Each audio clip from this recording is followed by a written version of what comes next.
Questions to the Prime Minister. Mr. Christopher Pincher. Thank you, Mr. Speaker. Number one, sir.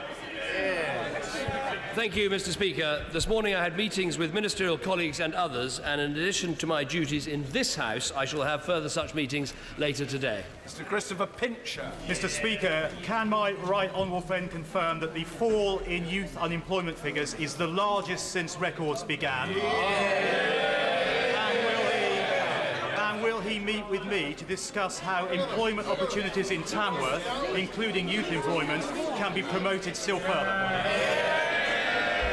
I've been delighted to meet with my honourable friend to discuss the economic situation and business situation in Tamworth, but he's absolutely right. This morning's figures show the largest quarterly fall in youth unemployment on record. 72,000 fewer people unemployed this quarter. The figures, obviously there is no room for complacency. There are still far too many people who are long-term unemployed, but in these figures we can see 40,000 more people in work, vacancies are up, unemployment is down by 82,000 and the claimant count is down. Over 1 million extra private sector jobs under this government. Miliband.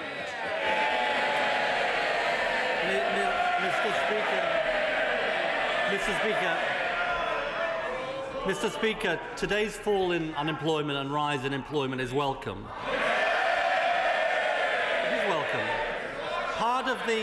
Part of the challenge remains the stubbornly high level of long-term unemployment.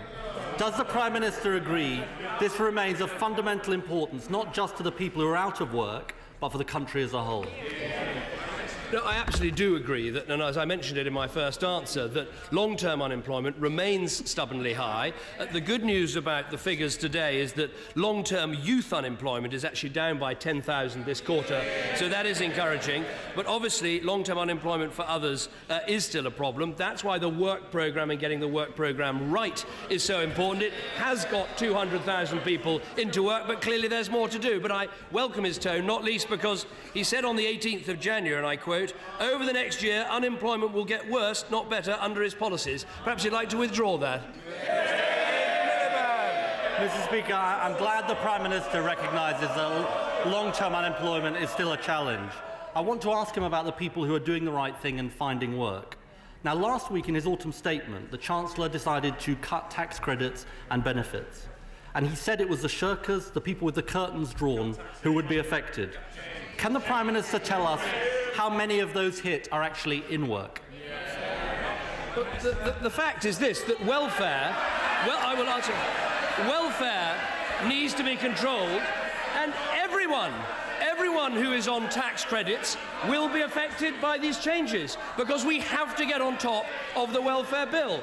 That is why we're restricting the increase on out-of-work benefits, and it's also the reason why we are restricting in-work benefits. But what we've also done is increase the personal allowance, because on this side of the House, we believe in cutting people's taxes when they're in work.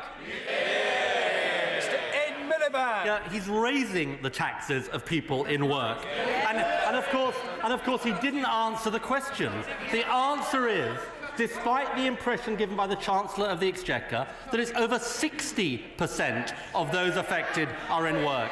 It's the factory worker on the night shift, it's the carer who looks after elderly people round the clock, and it's the cleaner who cleans the Chancellor's office while his curtains are still drawn and he's still in bed.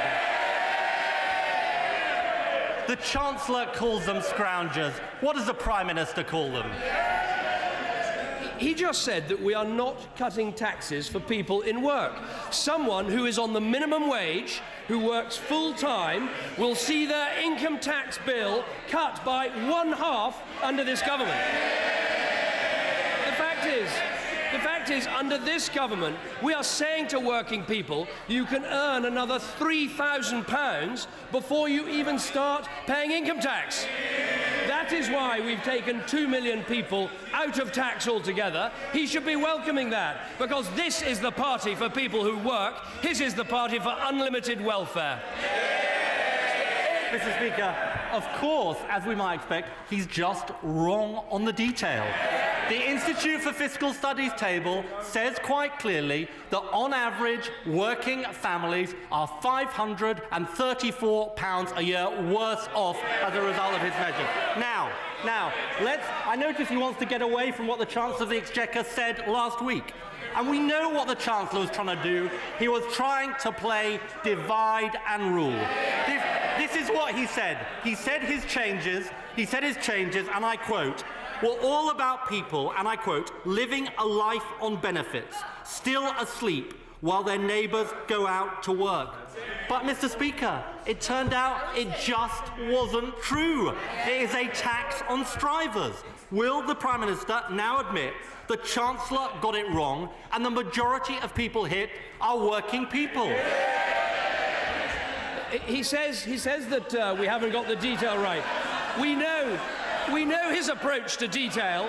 It's to take a 2,000-page report and to accept it without reading it. That's his approach to detail. Specifically on the Institute of Fiscal. I'm surprised the Shadow Chancellor is shouting again. I'm surprised he's shouting again this week. Because we learned last week, like bullies all over the world, he can dish it out but he can't take it.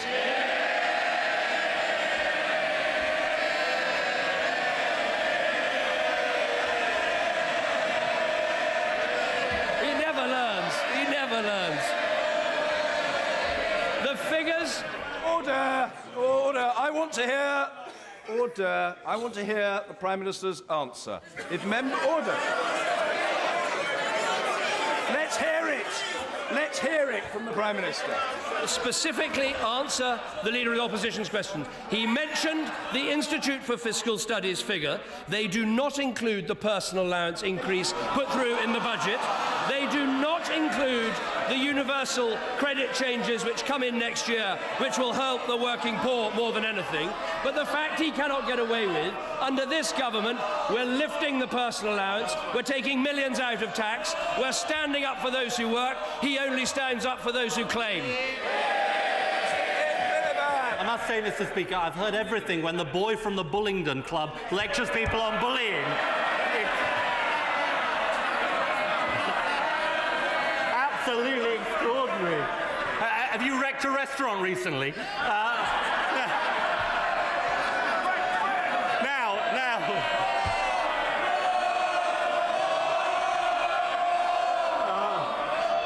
Now, look, he doesn't want to talk about the facts, but let's give him another one. He's hitting working families, and the richest people in our society will be getting a massive tax cut next April. An average of £107,000 each for people earning over £1 million. Mr. Speaker, is the Prime Minister the only person left in the country who can't see the fundamental injustice of giving huge tax cuts to the richest while punishing those in work on the lowest pay? The tax rate for the richest under this government will be higher in every year than it was for any year when he was in government. And he's obviously got a short memory, because I explained to him last week that under his plans for the 50p tax rate, millionaires paid £7 billion less in tax than they did previously. The point of raising taxes is to pay for public services. We are raising more money for the rich. But where he is really so profoundly wrong is the choice that he has decided to make. Because the facts are these: over the last 5 years, people in work have seen their incomes go up by 10%. People out of work have seen their incomes go up by 20%. At a time when people accept a pay freeze, we should not be massively increasing benefits. Yet that is what he wants to do. And I have to say to him, a party that isn't serious about controlling welfare isn't serious about controlling the deficit either. From the first part of his answer, Mr. Speaker, that he's claiming to be Robin Hood. I really don't think that's going to work. Yeah. He's not taking from the richest and giving to everybody else. And didn't the business secretary give it away? Because this is what he said about the autumn statement. He said this: what happened was some of their donors, we know he's talking about, very wealthy people, stamped their feet. So they scrapped the mansion tax and went ahead with the 50p tax cut. Mr. Speaker, they look after their friends, the people on their Christmas card list, and meanwhile they hit people they never meet and whose lives they will never understand. His donors put him where he is, pay him every year, determine his policies. But it's perfectly clear, it is perfectly clear, Mr. Speaker, what the Labour Party's choice is. Their choice is more benefits paid for by more borrowing. They should listen to the Labour Trade Minister who said this: "You know what you call a system of government where what you do is say, oh, we're in trouble, we'll go and borrow loads and give it to people.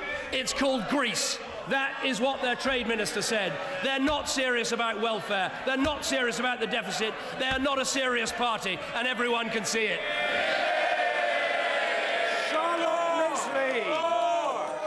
Speaker, thank you very much, Mr. Speaker. Will the Prime Minister join me, and I'm sure the whole House, in sending our deepest sympathies and condolences to nurse Jacinta Saldana, who died this week, in urging anyone who wants to support the family in donating to the King Edward VII Memorial Fund, and in urging the press to continue their largely good record of preserving the privacy of this family at the time of most terrible grief? Well, I'm sure the whole House, and indeed the whole country, will join the Honourable Lady and join me in paying tribute to this nurse and giving all our sympathies and condolences to her family. She clearly loved her job, loved her work, cared deeply about the health of her patients, and what's happened is a complete tragedy. There will be many lessons that need to be learned, and I absolutely echo what she says about the press keeping their distance and allowing this family the time and space to grieve. Mr. Dennis Skinner.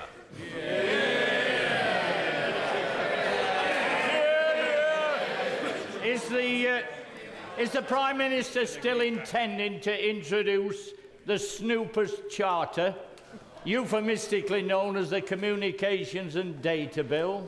Does he realise that he'll be spying his government on more people in Britain than even all the press barons put together? Where did he get this advice and idea from?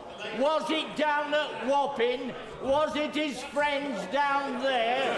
Rupert, Tony, Rebecca?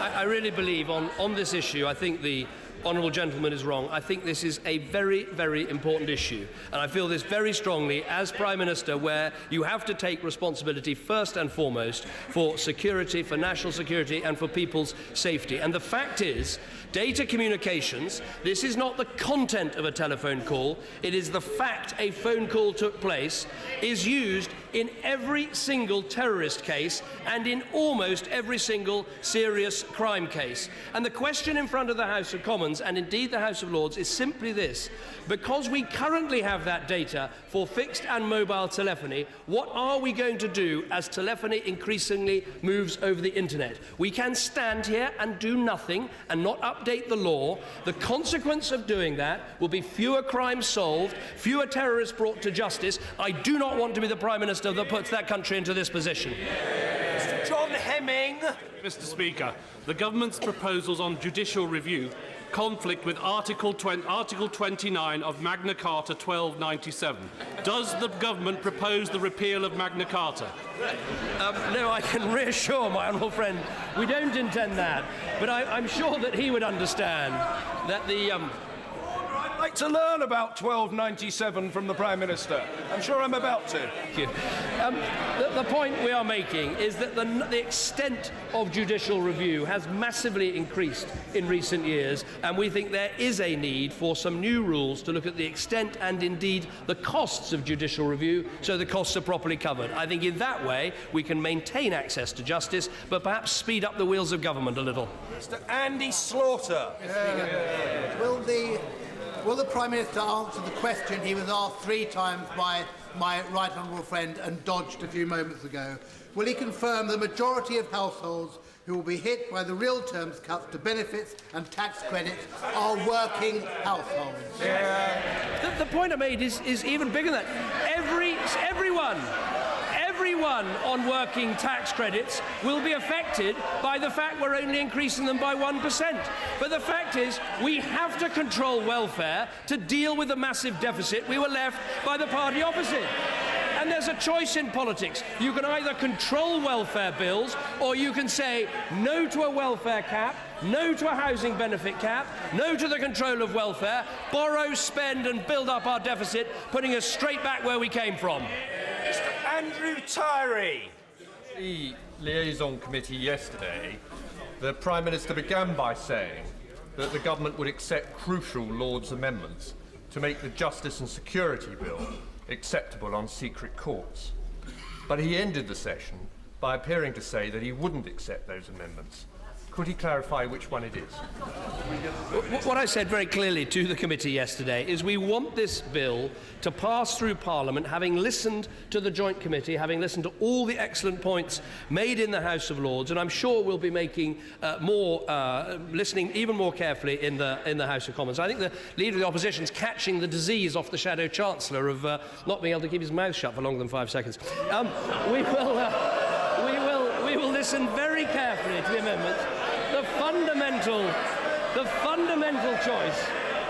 fundamental choice is to make sure that these proceedings are available to judges, and it's judges that should make the decision.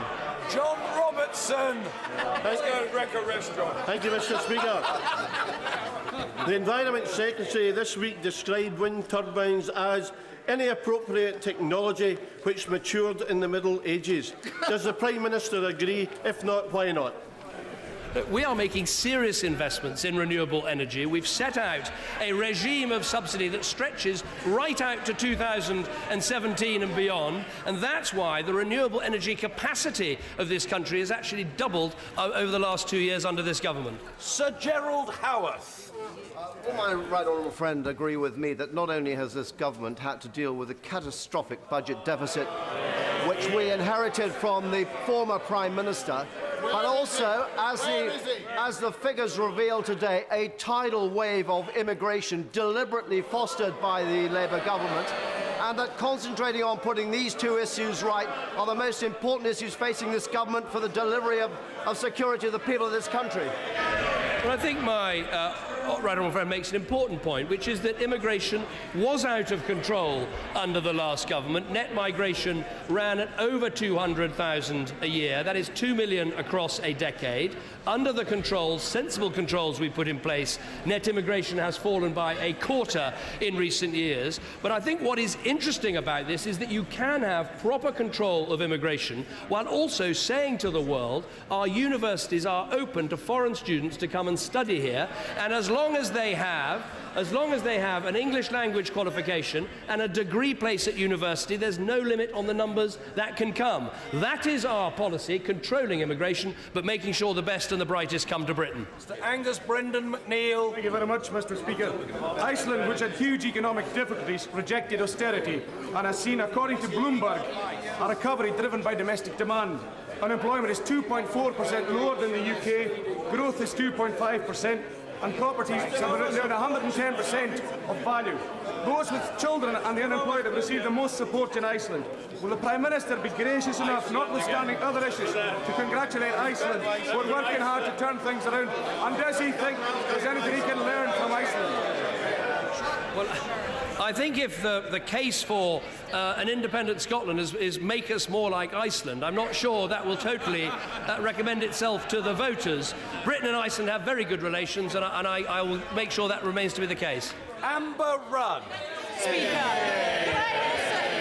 could I also welcome the fall in youth unemployment, particularly in Hastings and Rye, where youth unemployment has fallen steadily for the past 9 months and is at its lowest since May 2010. Could I urge the Prime Minister to continue this government's investment into apprenticeships and youth contracts so that can continue? Well, I'm grateful for the honourable lady's point. We will continue, not just with the apprenticeships, which have reached over 1 million under this government, but also with the youth contract, and particularly work experience, because what we're seeing is large numbers of people who go into work experience, come off benefits, find a job, and find that it's a very good start to a career and a working career, which is what we want to see.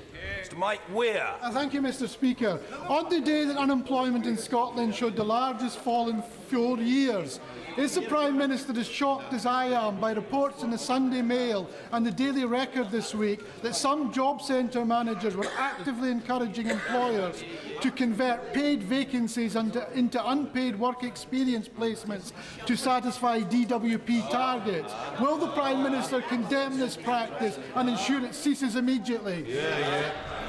Well, the Honourable Gentleman makes an important point, which was we want work experience places to be additional places, encouraging more young people to get at least a feel for work so they have a chance of getting a job. But it's good that he welcomes the fact that employment in Scotland is up 27,000 since the election, and unemployment in Scotland has fallen by now 19,000 this quarter. So we are making progress. This is Cheryl Gillan. Mr. Speaker, would the Prime Minister join me in welcoming the progress that has been made around the country since the Autism Act 2009 in supporting adults with autism? And following the recent National Audit Office report, would he join me in encouraging his ministerial colleagues and local authorities across the country to accelerate this progress next year when the adult autism strategy is due to be reviewed? Well, first of all, may I pay tribute to my right honourable friend who was instrumental in getting the landmark Autism Act 2009 onto the statute book. The impact of the Act, I believe, continues right up to this day and beyond. We want all adults living with autism to be able to live fulfilling and rewarding lives within a society that properly accepts them. She's absolutely right that the review of the strategy is coming up next year between March and October. It's vital, it's a proper cross-government effort, and after her remarks I will make sure that this is dealt with in a proper and coordinated way. Chris Williamson. Mr. Speaker, the Green Investment Bank was due to be given new borrowing powers in 3 years' time. But in view of the Chancellor's abject failure to meet that borrowing target, because it was predicated on meeting those borrowing targets set by the government, is the Prime Minister still committed to giving borrowing powers to the Green Investment Bank, and if so, when? Well, first of all, let me make the point that this government has set up a green investment bank within 2 years, whereas the party opposite did nothing about this for 13 years.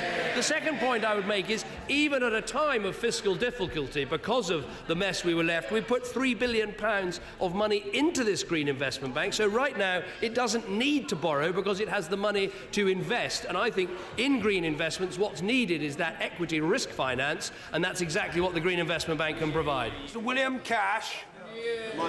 My right honourable friend goes to the summit tomorrow.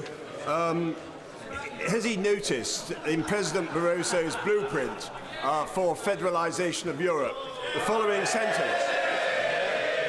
The European Parliament, and only it, is the Parliament for the EU, ensuring democratic legitimacy for the EU. Does he agree with this? Does he repudiate it? And what will he say to the other leaders when he goes to the summit tomorrow? Well, I do agree with my honourable friend on this one, and not with President Barroso, for this reason, that it is actually the national parliaments that provide the real democratic legitimacy within the European Union. When we are discussing banking union, it's to this House that we should account. When we're discussing the European budget, it is to this House that represents our taxpayers that we should account. And I always bear that in mind when I'm negotiating, as I will be tomorrow at the European Council. Nora Ali. Thank you, Mr. Speaker. Can the Prime Minister confirm the autumn statement revealed the government is now borrowing £212 billion more than it previously planned to? Well, I would take this from the Honourable Lady if her plans weren't to borrow even more. And the point is, borrowing, I know that the party opposite was desperately disappointed that the Office of Budget Responsibility predicted that borrowing would come down this year as well as last year, but that is the fact. Graham Brady. Mr. Speaker, the Prime Minister has rightly said that we are locked in a global economic race. Does he share my concern that having the highest aviation taxes in the world makes it harder for business to compete and increases the cost of living? Will he ask the Treasury to conduct a full review of whether this tax costs Britain more than it brings in?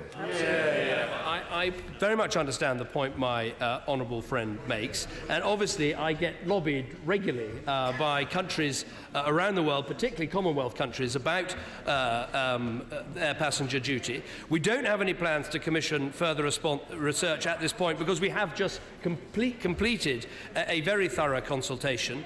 Obviously, despite the challenge of the budget deficit, we have limited the rise of APD to inflation over the period 2010-11 to 2012-13. So as a result, APD rates have only increased by around £1 for the majority of passengers. But I bear in mind very carefully what he says. Emily Thornberry. The autumn statement didn't include a forecast of child poverty as a result of the policies announced. Can the Prime Minister confirm that it will be published soon? I'm sure it was just an oversight. And could he tell the House whether he really believes that his policies will increase or reduce child poverty in Islington? We want to see a genuine and lasting reduction in child poverty, and I think we need to have policies that address not only whether people are just above or just below the poverty line, but policies that actually address the causes of poverty. What is it that traps people into poverty? Well, of course, not enough money, as she says, is part of it. Not enough jobs is another, and that's why today's news on unemployment is so welcome. But what we need to do is look at all of the things that trap people on unemployment, which include things like drug and alcohol abuse, family breakdown, as well, obviously, as unemployment. Oliver Colville. Mr. Speaker, as my right honourable friend knows, Plymouth is a global leader in marine science engineering research. I very much welcome the initiative by the government to spend more money on our science base.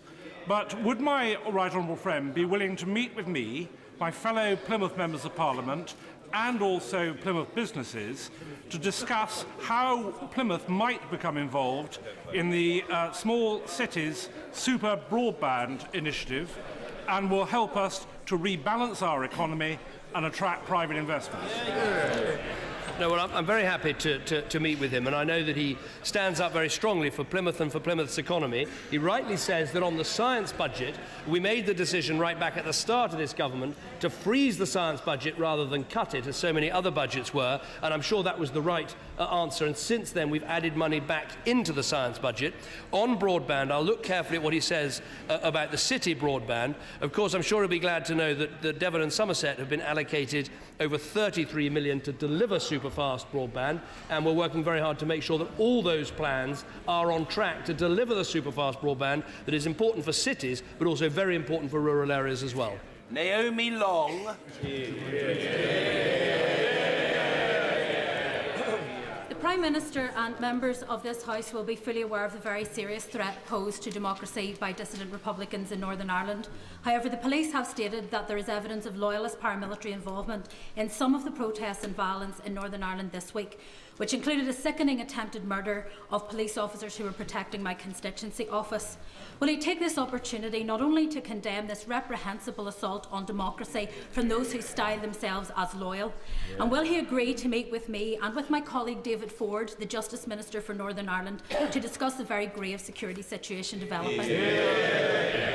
Well, first of all, can I absolutely join her in condemning the violence that we've seen on the streets of Belfast. As she says, in no way are these people being loyal or standing up for Britishness. Violence is absolutely unjustified in those and in other circumstances. I agree completely with what she said about the sickening attack on the police officer, and we should pay tribute again to the work the Police Service of Northern Ireland do on all our behalves. And I know that the whole House will wish to join me in expressing our complete solidarity with the Honourable Lady and her colleagues, who themselves have been threatened and intimidated over recent days. I'm always happy to meet and talk with members of Parliament from Northern Ireland. Cheryl Murray. Will my right honourable friend join me in congratulating my two very young entrepreneurs who have taken the initiative to start the Cornish Gouda Cheese Company and Team K Fashion in my constituency? Does the Prime Minister agree that this is just the sort of business initiative we need to see? Well, I'm delighted to join the Honourable Lady in congratulating the entrepreneurship in her constituency, and I'm looking forward to tasting some Cornish Gouda cheese if the time, although I probably shouldn't for my weight. But she is making an important point, which is the rate of start-up of new businesses in this country is at a record high, and because we need a rebalancing between the public sector and the private sector, we need this entrepreneurship to continue. Lucy Powell. Thank you very much, Mr. Speaker. In opposition, the Prime Minister said that he wanted this government to be the most family-friendly government this country had ever seen. So can I ask him why he's cutting maternity pay for working mothers? Well, first of all, can I welcome the Honourable Lady to the House of Commons and congratulate her on her recent by-election success. We have had to take difficult decisions about welfare, both in-work welfare and out-of-work welfare, and so we put a cap on 1% of all the working benefits, including the one that she mentions. But above all, on this issue, what I think is the right thing to do is cut the taxes of people in work rather than take more in taxes and then redistribute it through tax credits. So on this side, we want to cut taxes on those who work. That's what we're doing, and there'll be more of it to come. Mr. Gavin Barwell. Mr. Speaker, over the last 5 years, benefits have risen twice as fast as salaries. Does the Prime Minister agree that whilst we have a duty to the least well-off, it cannot be fair that people who are out of work enjoy bigger increases in living standards than those who graft hard day and night to support themselves and their families? I think my honourable friend puts it extremely clearly. Many people in our country have seen a pay freeze year after year after year, and yet welfare benefits have gone up year after year after year. So in politics, we face a choice. Do we go on putting those welfare benefits up, which actually is not helping those people who are in work on the pay freeze, or do we take the tough and necessary decision? We have taken the tough and necessary decision. The only welfare minister Labour have ever had who anyone took seriously, the honourable member for Birkenhead, said that their approach simply isn't serious. And once again, he's right. Angus Robertson. Thank you very much, Mr. Speaker.